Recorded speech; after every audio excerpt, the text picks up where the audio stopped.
21st of October 2019, Monday 22 Tishrei 5780. The outgoing Prime Minister, member of Knesset Benjamin Netanyahu, spoke to me and told me that he has been unable to form a government. Having received his message, I consulted the party heads again, and they did not express a will to change their positions as they had expressed at the time of the consultations at the President's residence. As you will remember, during the consultations which I held with the party leaders before deciding whom to appoint to form a government, 54 members of Knesset expressed their support for member of Knesset Benny Gantz as the person who should be assigned the task of forming a government. Since this is the case, I have decided today to give you, member of Knesset Benny Gantz, the possibility of forming a government. The law gives you, sir, 28 days, starting tomorrow, to form a government. It's a short time, and these are fateful days. The greatness of the hour and the greatness of the challenges facing us require the formation of a government in Israel, a government for the people of Israel. Given the results of the elections and the fact that no member of Knesset secured 61 recommendations, the decision to choose one of the two candidates to form a government is not in itself a solution. Assigning this task does not diminish from anybody's responsibility, the responsibility of the two candidates, like all parties, all of them, to create the conditions in which the dead end in which we are stuck can be solved. It is our obligation to remember that until people stop boycotting or cancelling off whole sections of the population in Israeli society, as long as there is no motivation, as long as there is no motivation to create new alliances between the larger or smaller parties, as long as there is no genuine will to reach agreements, to compromise, no government will be formed. Mr. Former Chief of Staff, member of Knesset, Benny Gantz, in my meeting with you and a member of Knesset, Benny Gantz, Benjamin Netanyahu, the two of you together, I proposed a plan. Its objective is to pave a way for Likud and Blue and White to form a unity government. The plan I proposed is not perfect, but it seeks to pave a path to the formation of a government while taking into account the results of the election and the balance of forces between the parties and the different blocs. Citizens of Israel, I repeat again, clearly, it is possible to form a government. There is no justification to force another round of elections, the third in the space of just a single year, on the Israeli public. If a government is formed correctly, everyone will pay a price. But if a government is not formed, the citizens of Israel, they are those who will pay the price. The biggest price of all. The keys to the formation of a government in Israel are now in the hands of all its elected representatives from all the parties. I am addressing you, public representatives. Do not erode the public's trust in Israeli democracy. In the name of this nation and for the benefit of all citizens of Israel, I wish you, sir, good luck. Mr. President Reuven Rivlin, citizens of Israel. Today, I received the mandate to form a government from the President with great respect. I receive the privilege of forming a government from the citizens of Israel with a great deal of trepidation. I look behind me in pride at the Israeli leaders who received this occasion, and with humility, I accept the responsibility. I promised that I would form a liberal unity government, and that is what I intend to do. In the government I will form, I will serve all citizens of the State of Israel, and I will act for the benefit of all citizens of Israel. I'll act to form a functioning government, a government that Israel so needs, a government that will strengthen Israel and prepare the IDF for every challenge, a government that will aim for peace and beat any enemy, a government that will bring the periphery closer to the center. It is my intention to make every effort to form a national reconciliation government that will unite and heal the rifts between the different tribes, a government that will lead the people of Israel and the whole Jewish people. Citizens of Israel. 8 months ago, Blue and White was formed. A faction built out of the fissures and division inside Israeli society, out of a deep sense of responsibility. Mine and those of my co-leaders, Yair Lapid, Moshe Alon and Gabi Ashkenazi, we put all personal considerations to one side, and together with our colleagues in the Blue and White Party, we committed to put Israel before all. Mr. President, honored guests, this is not a slogan. It is my vision. It is my commitment. It is my way of life since I enlisted in the IDF as a soldier in September 1977 and until I was appointed the 20th Chief of Staff of the Israeli Army in 2011. On the eve of the formation of Blue and White, I proposed the following things. Instead of division, we proposed unity. Instead of extremism, we proposed statesmanship. Instead of fissures, we propose national reconciliation. Blue and White was formed as a broad tent that represents the different sections of Israeli society. Blue and White, in my eyes, is the true political house, the true political home for the task in front of us, the formation of a government.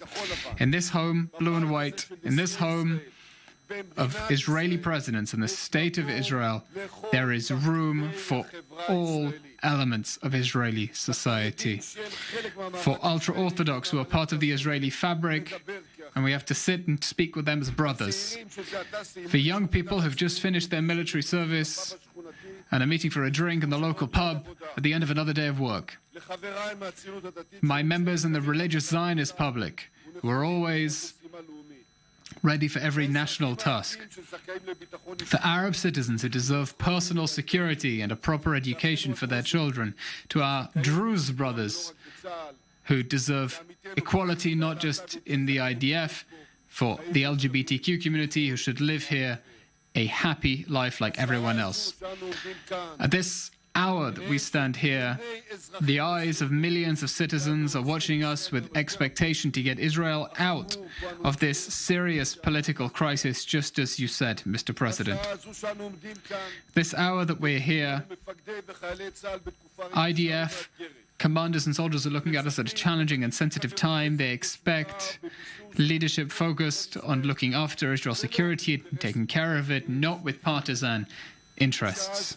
At this hour, the families of our missing persons are watching us and expecting good news. And at this hour when we stand here,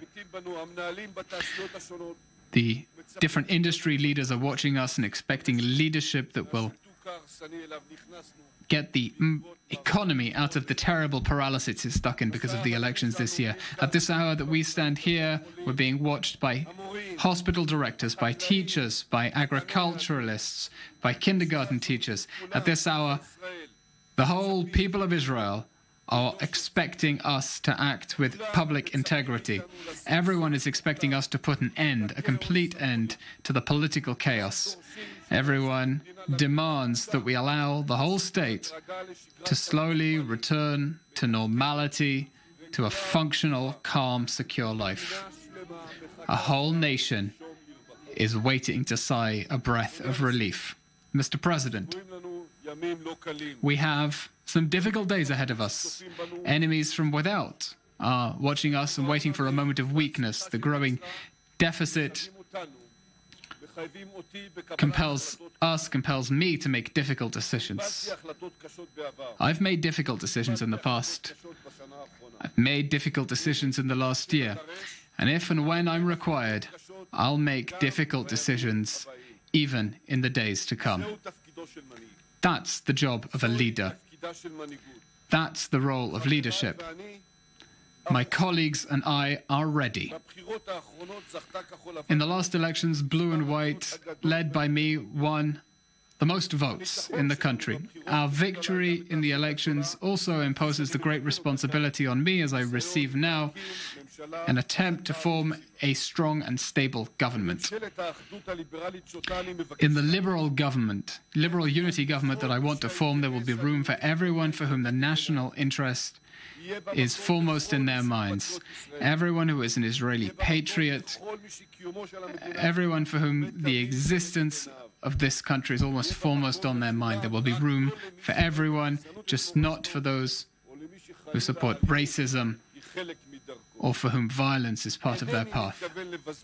I do not mean to waste time on considerations of ego. I'm not just looking for political partners, but partners for a true path, for teamwork, for brave leadership, and no empty spin.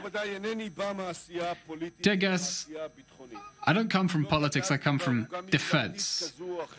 I haven't dealt with party politics, but with the security system, which, like the President knows, no one checks whether the soldier standing next to you voted Likud or Blue and White, for the Israel Democratic Party or for the Union of Right-Wing Parties. I come to the current task in the name of the people who elected me, but also in the names and for the people who did not vote for me.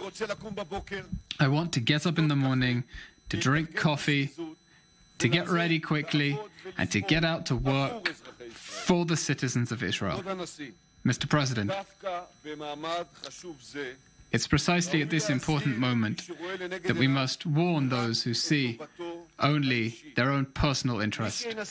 Anyone who tries to drag Israel to fresh elections will be chucked out of the political system. Anyone who prefers the improvement of their own personal position in the third destructive elections is fated to disappear and be wiped off the political map. Citizens of Israel will not forgive anyone who puts their personal interests over the national interest. Starting today, Mr. President, I shall speak to the party leaders in an attempt to form a unity government according to guidelines agreed to most factions in the Knesset. I will invite all factions, those which will be in the government and those that won't, to try to hear everyone's concerns, the concerns of all citizens of Israel, before setting these guidelines.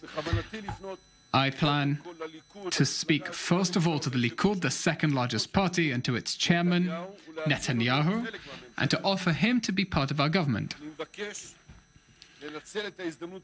I wish to take advantage of this opportunity to speak to Netanyahu personally. We have known each other for years. I know your achievements, the fact you're an Israeli patriot. You've sent us into many operations, and together we led many security operations. I hope that you emerge squeaky clean from all the legal issues you're confronting now. It's clear to both of us that the results of the election and the legal situation require change. Together with you, together with the other good people in the Likud, we want to conduct a discourse of values, not for my sake, not for yours, but for the sake of all citizens of Israel who want a government to be formed. Mr. President, Mr. Rivlin, at this opportunity, I want to take advantage of this stage to thank you for your steadfast standing next to the law enforcement agencies and values of statesmanship, which have often been under attack, and you defended them and defended them and defended them.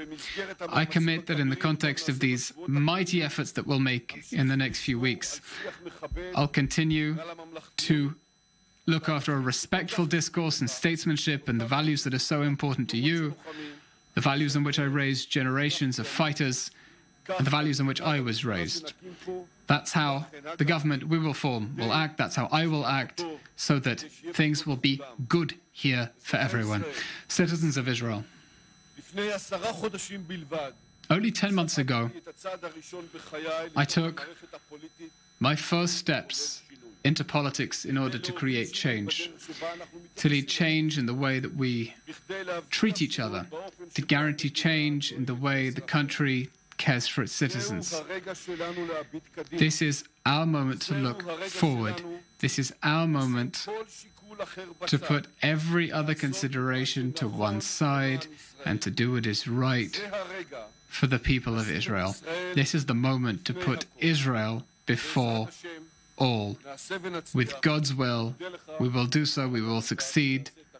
I thank you for giving me the task to form a government. I will do everything to succeed. Good luck. Thank you.